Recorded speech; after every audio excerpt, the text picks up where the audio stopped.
Hi everyone, welcome back to TC 911 Beyond the Call, episode 7. I am your host, Abbey Dudek, communications coordinator here at Tarrant County 911 District. And today I am sitting down and having a chat with our Director of Technical Operations, Sarah Sellers. How are you doing today, Sarah? Good, Abby. How are you doing? I'm doing fantastic. Thank you for sitting down with me and with your busy schedule, making time to do this podcast. I appreciate it. Thanks for having me. I know you're swamped. So, how long have you been here at the district? So, I've been at the district for 10 years or so, maybe 11. I came here from one of our member PSAPs, and I was a training coordinator there. And worked there for about 10 years before coming to the district. So you also wore a headset. And I say training coordinator, communications training officer. Oh, okay. So one of their trainers, but yeah, I was there for about 10 years and then ventured to this side. Was this, how did you know about the job here? Like, how did that transition? One of the employees here had let me know that there was an opening. And so nice. I applied thinking this is never going to happen. And one thing led to another. What was your role when you first started here? Implementation specialist. And what did that consist of? So that led to construction support for some of our PSAPs, electrical, troubleshooting of 911 weirdness, statistics, things of that nature. Okay. So prior you didn't have any of like the deep technical background or anything like that? No, ma'am. Nothing like that. So it's just 911 and then, okay. Awesome. So your role today your role that you have now is Director of Technical Operations. What does that consist of? Because that sounds pretty mighty. So I lead the team that manages a lot of like we mentioned, the construction, the electrical. We're kind of a liaison for our PSAPs. If they have a new building that's going up, we assist with that. If they have a new citywide phone system that's going in place, we integrate with that. Anything that happens in 911 for call routing that might be kind of interesting or we think may have an issue, those come to our team. Let's see. There's a lot. There's a list. Yeah, no, it's a lot. It's hard to. It's like when people ask me what my job consists of. I'm like, a lot of stuff. Like because there's so much that you do on a daily. Your schedule is. It just happens. Every time I look at your calendar, I'm like, oh my, it's like a bomb went off. So I know you do a lot, and your team consists of. How many employees do you have? Currently, we have 4. Okay. And we have a 5th added to our team shortly. Oh, awesome. Good times. We're growing our team. Yay. It's like just building our family, making our family. So we'll go from 27 to 28. If you say so. However many we have. It's there. I'm pretty sure that's the amount.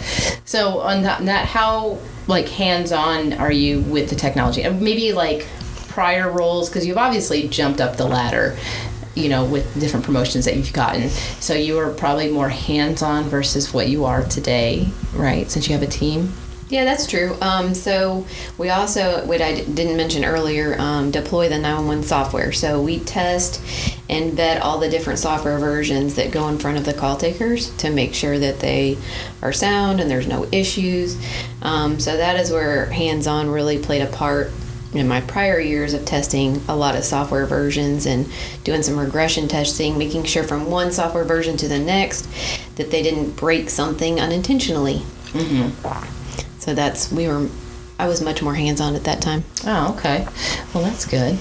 Well, it's nice now to kind of change gears, and then you have your team that'll go out and do that, but you at least have that experience under your belt. What kind of technology, I know this is a big dipper of a question here, but what kind of technology changes have you seen through your time here at the district over a decade? Oh, man. Well, I'm going to say over 2 decades maybe, because yeah, that's true. when I first started as a 911 telecommunicator, we had a Mars system, which had a tiny little, probably 3-inch by 2-inch alley screen. We call it the green screen, or the black and green screen. And then it had mechanical push buttons on the console. And it was, we're talking old school. Everybody just needs to Google this. I'm sure it's on the Google. I'm sure there's pictures on Google. It's called Mars, like the Mars candy or something. Interesting. So that is what I started with, and we didn't even have headsets at that time. It was a migration at our PSAP to get headsets, which was probably contributing to my neck issues.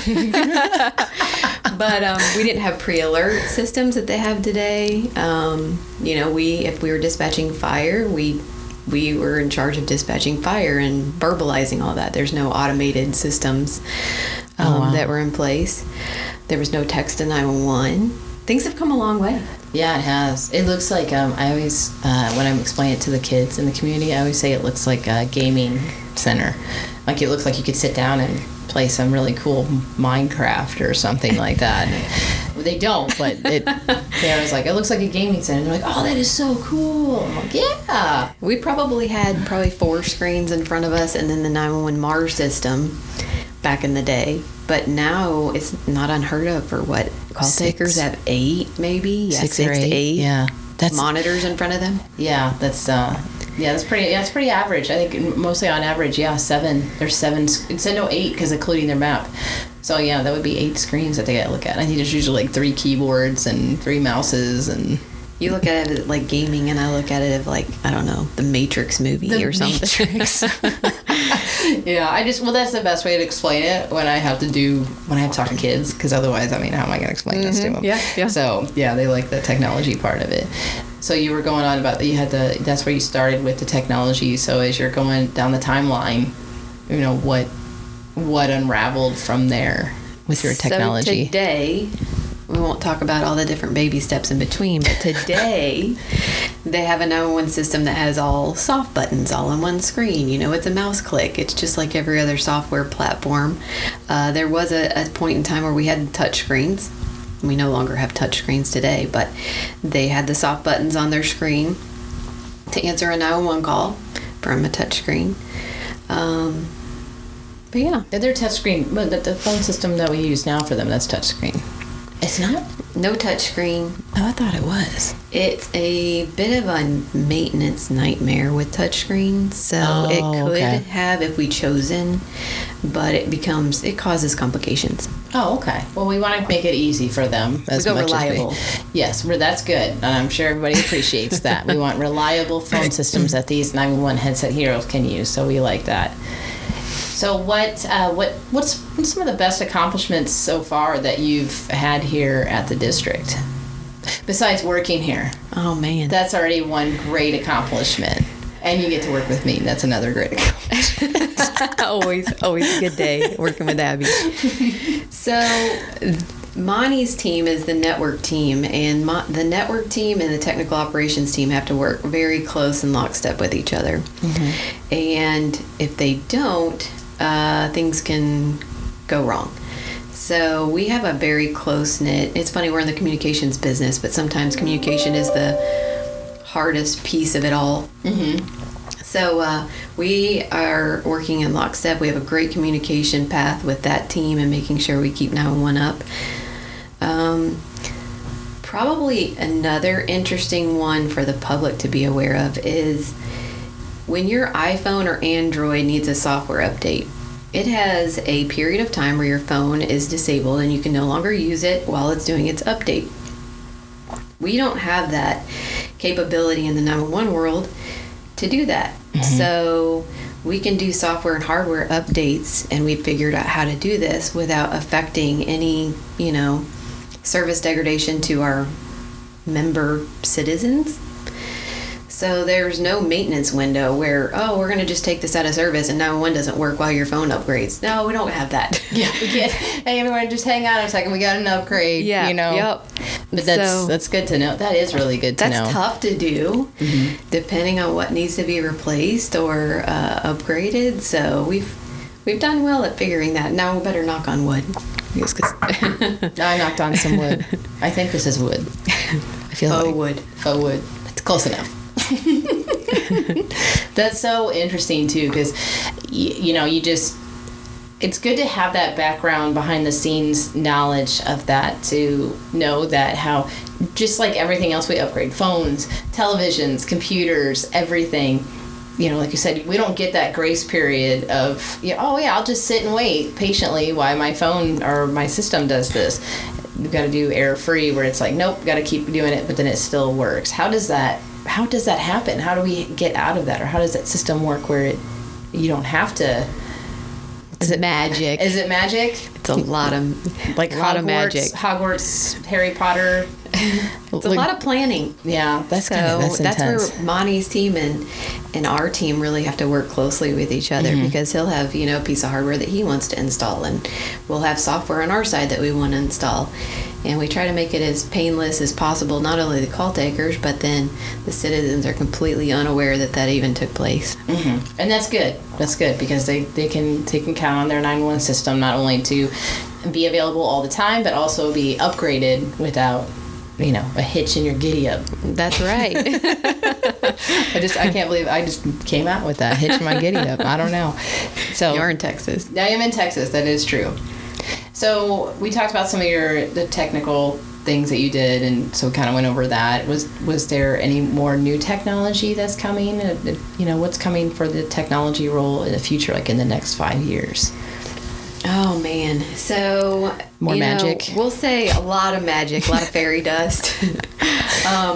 So we have the term Next Gen 911 that everybody keeps throwing around, and everybody has a different view of what that means. But essentially, we have the capability of getting potentially pictures and video if we so choose, or some new technology that could help call takers and first responders. So we are bringing our call handling software up to a version that can handle some of the Next Gen 911 stuff right now, and then once that's done and we work through some more processes, we'll see what's to come. But no promises. You cannot do that now today. Yeah, no sending text. Don't text any pictures or videos or audio or anything like that. Can you imagine? So Fort Worth alone, there's 1 million people. And you know how many people would be taking pictures of stuff and sending it? I mean, just to have the service or like the storage to hold all that. Because then you're going to get like random pictures of like, this is the tree that my neighbor cut, or stuff Delete. that's emergency and non-emergencies. And that's why it's very important to know that, know when it's okay to call 911 an emergency and when that's not an emergency. So, well, yeah, and 911 has historically been a slow roll. We are not cutting edge technology. There's been capabilities that have been out there, such as texting, for example, that was out there for quite some time before it was deployed. Same with this. So when you say 5-year evolution, yeah, it may be that long, because there's a lot to consider. Yeah, well, the nice thing is, it's for the public to know, it's not an easy task. You're putting something out to have reliable services for emergency purposes. So that's what I love about our district, is that we test it, keep making sure that we're, crossing all the T's and dotting the I's before it goes out. You almost want it to be that slow, so that way you're taking your time with, you're going through it with a fine-tooth comb. Because once it's out there, you want it reliable for the citizens to be able to use. So I feel that that's the best of both worlds there too, because it's like you're still able to call 911, and then we put the texting out in November of 2020, and it might have taken a while, but yeah, you guys made sure that, hey, okay, this is good to go. We've tested it, broke it, tested it more, and fixed it, and did all this, and you just kind of get the default of everything, which is great. So as a citizen of Tarrant County, I appreciate it. Well, and it's funny, because I have to balance the call taking mindset of, man, when we were a call taker, we wanted everything. Give me every bit of information at my fingertips. Where can I find it? What sources do I have? What software, can I utilize to look for something? But at the same time, now I'm at this role, I'm taking a different approach of, okay, I know the call takers want everything, but at the same time, if you just flood them with nonstop information overload, then how effective is that? So yeah, like where are they gonna balance? Yeah, where are they gonna put it? How does it all get? You got to put it somewhere. You have to match it with things, and then where does it just get clogged on too much? Because you may have multiple calls on the same issue, and and our brains can only hold so much. That is so true. That is so true. I don't think I could go back and do it. I go in the dispatch centers now. I mean, for me, it's only been 6.5 years, but now I see them and I'm like, I am not the multitasker I once was. That is for sure. Yeah, I'm so adjusted now to multitasking. For me is like, okay, I need to post on Facebook. I need to finish editing this video, but it's not like the quick need that you have to do it when you're doing it during 911. That's so different. And a lot of it's learned. And it could be learned again if we wanted to. I'm sure. I'm not sure I want to do that. I choose not to. So I just, bless those headset heroes and what they do and everything. Because when I said, I don't know how often you get to the PSAPs. Do you get out there more? Do you get out to the PSAPs I need often? to get out there more. Yeah. Than I do currently. Get out there. But I need to get out. Yes, I need to make that more of a priority. Because there's so many awesome people that are out there. So much talented dispatchers too. There is. There's some of the stuff that they make or they do, and they'll send me. I'm like, you made that? They're like, yeah, I just did it on my spare time. I'm like, that's amazing. That's amazing. So I really like getting to know them. So yeah, we try to keep that personal level with them, but then we have the business of, hey, what's going to be realistic for them to have, and what's going to work the best with technology, and what's best also system for citizens, and finding location, because I know it's all about getting better locations and really getting that to a fine point as possible as we can, which has gotten a lot better, that whole system. And because when you call 911 on a cell phone, it doesn't show your exact location, or it gives the address like a landline phone does, but it's getting better with the cell phones unlocating them. Well, today it uses, cell sectors from cell towers, gives you an X and Y of their general location. It's getting a lot better. Just that, like you say, over a period of 2 decades has gotten considerably better. And then as we deploy what we call next gen 911, should be more location-based routing, where it's not using the cell sector. It's going to use your exact location by your phone. So that is to come too. I know one carrier is already doing it. Some others are right around the corner. That's awesome. It will get even compound better than what it was, 10 years ago even. Is that, will we ever see it where the cell phone will show an address, or is that not something that's possible? I don't know. We'll have to see how that goes. See how the magic works out? Yeah. Okay. There's your pixie dust going. Yeah, more on Philip's side of the house. Oh, that's on more Philip's side. Well, he's coming. He's up next for another chat. Lucky Philip. Chat with me. So, yeah, it's very lucky. Well, this is awesome, Sarah. I appreciate you chatting with us. Did you have anything else for our folks? Leave them with anything? Nope. I don't have a bit of wisdom or a little snippet of something fresh out. I do appreciate our telecommunicators and their hard work they put in, and they're very dedicated. So that's awesome. Thanks to them. Yes, that's very, very so much, and we'll be celebrating them. Well, we celebrate them every day. They should be celebrated every day, but April is their month. That's 911 Education Month, and then the second full week in April is 911 Appreciation Week, and you can find that on our website at tc911.org.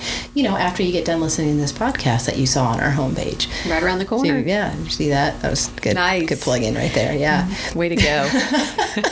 It gets fun after a while. Sneak it in there. I know it. So, well, thank you so much, Sarah. I appreciate your time, and I know you have a busy schedule, so I'll let you get back to work. And thank you, everyone, for listening today. Join us next Monday for a whole new podcast. Remember, new podcast every Monday, TC911 Beyond the Call. You can listen to us on Spotify, Apple. What else we got? We have the website. You can also listen to us on Audible and Samsung and all these different apps. So whatever your choice is, you can find us. So until then, I hope you have a fabulous week.